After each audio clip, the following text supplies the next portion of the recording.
We focus today on our earnings roundup for Tesla for the end of Q2. We also take a look at other developments that are going on with Tesla that are significant currently. This is Greg for Teslafaninsight. Thanks once again for joining us. If this is your first time, welcome. If you're a repeat visitor, welcome back. We also want to thank our Patreon supporters. If you enjoy the show, would like more information on better investing and trading, we have a daily show on our Patreon that will go to those folks. The first time we wanted to cover is we kind of started with some dark video provided by Wu of Model Y starting to be produced again in Shanghai and delivered to the port for shipping. The increase of both Model Y and Model 3s is pushing for 21,000 a week, and that should be done by the end of next week. Right now, the Model Ys are moving in large numbers, and the Model 3s will follow fairly soon. So we really wanted to sort of take a look at the numbers. As you know, Tesla stock price was up 100 points after earnings. The big driver there was that Tesla indicated that it had sold most of its Bitcoin, picking up about $1 billion in the process and reducing the amount that was lost relative to other investors in that space. They did take a 200 million plus impairment charge, but that's a lot lower than it could have been. And you could see how everybody's models were modified by this number. So instead of just the numbers that we were seeing emerging from how many vehicles were sold, which was already known, the big surprise was increasing numbers relative to the Bitcoins that were still on the balance sheet. So the next thing that we wanted to kind of take a look at here is the next thing we wanted to take a look at today is kind of what's going on in Shanghai. You know, right now, Shanghai seems to be doing pretty well. The lockdown hasn't occurred again. We're restarting production after the upgrade. Model 3 upgrades are almost complete. And we have the benefit of parts inbound to the factory, as well as parts from Shanghai going to the plant in Berlin seem to be back on. So we're really hunting right now for some better than expected numbers when it comes to working in this space. So our next sort of focus is, well, there are kind of three stages of earnings. What do we think is going to happen, which was pretty much on point to the production numbers that were arrived at. The second component of it was what were the actual numbers? Were there any surprises? As we know, the Bitcoin numbers showed up, and actually there are some pretty good cash flow numbers, etc. It's nice when we can push numbers out that are solid without the need to really dive into the balance sheet / accounting system, which you had to do to dig this win out. So the next thing that we wanted to cover is that Tesla has moved back up to the #1 position of shorted stocks, with $2 billion plus in stock being shorted. The shorts lost about $1 billion in the last month, and given how bad sales are going for VW and others, it looks like Tesla is in an incredible position. Now, this brings up an interesting point here. The CEO of VW was just fired. As we shared last week, VW has 153 days of their ID4s, which is their SUV, and I guess the one that looks is a very small vehicle as well. And what this suggests is that the CEO had an overall plan that the marketplace of buyers is not really embracing.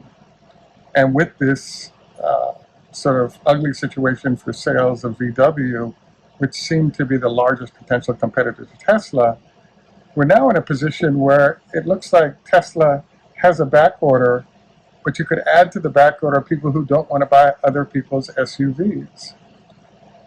Now, a very interesting development has occurred relative to Tesla's biggest advantage, which is the charging network. Tesla has been delaying, so every year in the June timeframe, Tesla announces it's going to be adding or allowing non-Tesla vehicles to charge at Tesla facilities.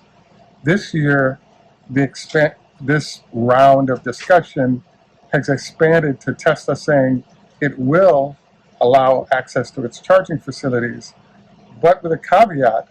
They're asking for public money to fund these charging facilities that Tesla will then manage on behalf of the public as a public good.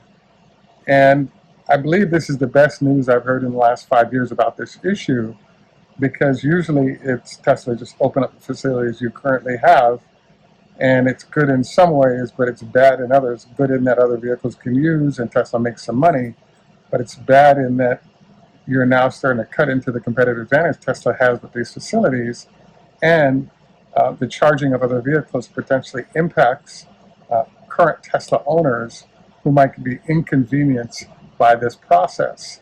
So by Tesla building sort of separate facilities that are capable but not blocking current Tesla owners, I believe is a nice development, nice idea. So what we're looking forward to now is, now that Tesla has actually regained the top prize for most shorted stock, this will actually start us into a process where, in the good old days of a year and a half ago, Tesla would routinely have a 50-point move up or down for the day. And if you're a trader, that actually could be very lucrative because of how things impact the stock. The argument being made is that with the stock price pushing up recently, there's a lot of froth in it that needs to be taken out, and the hedge funds are hoping to make money on that froth being withdrawn. Obviously, those folks took a lot of losses as they tried to pull this off. I would say that there's a half right, half wrong situation here. The other sort of big new data point that's a focal point of many analysts right now is that Tesla is up to 1.9 million vehicles a year worth of capacity.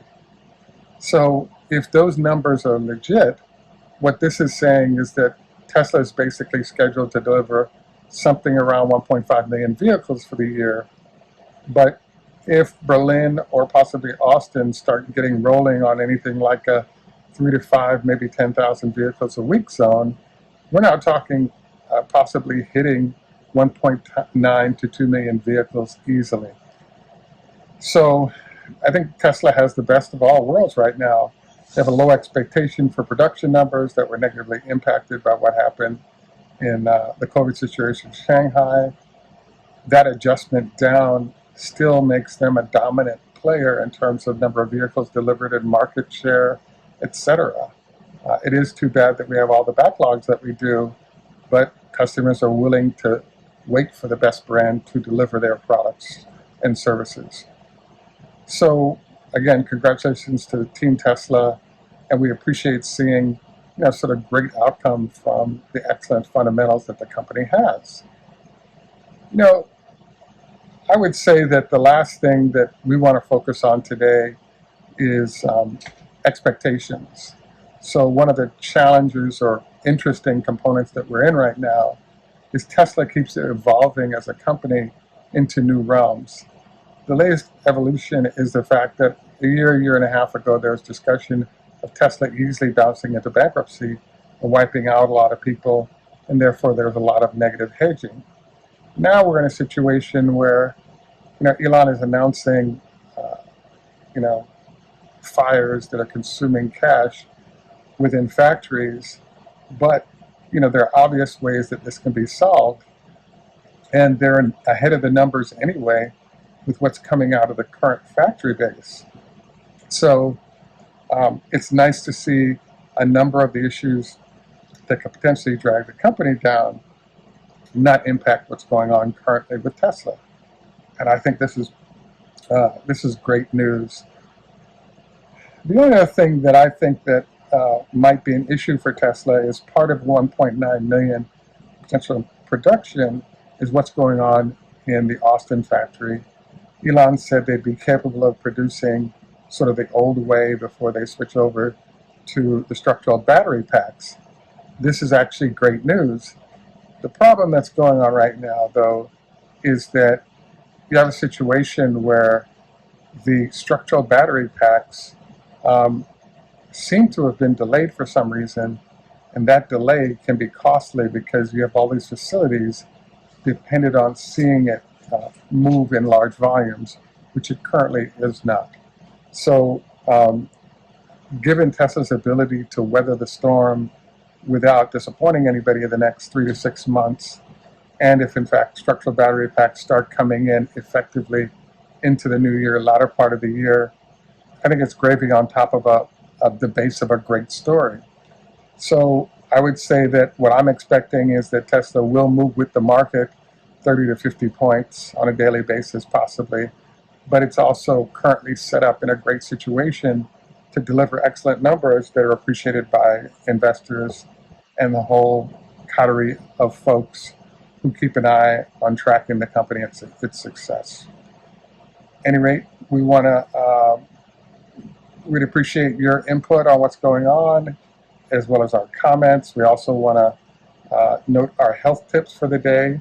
Don't forget, prior to lovemaking, it's a good idea to consider a salad instead of a large meal, because that large meal will consume a lot of blood flow that needs to go to other body parts that won't be available if you choose to go for the heavy meal.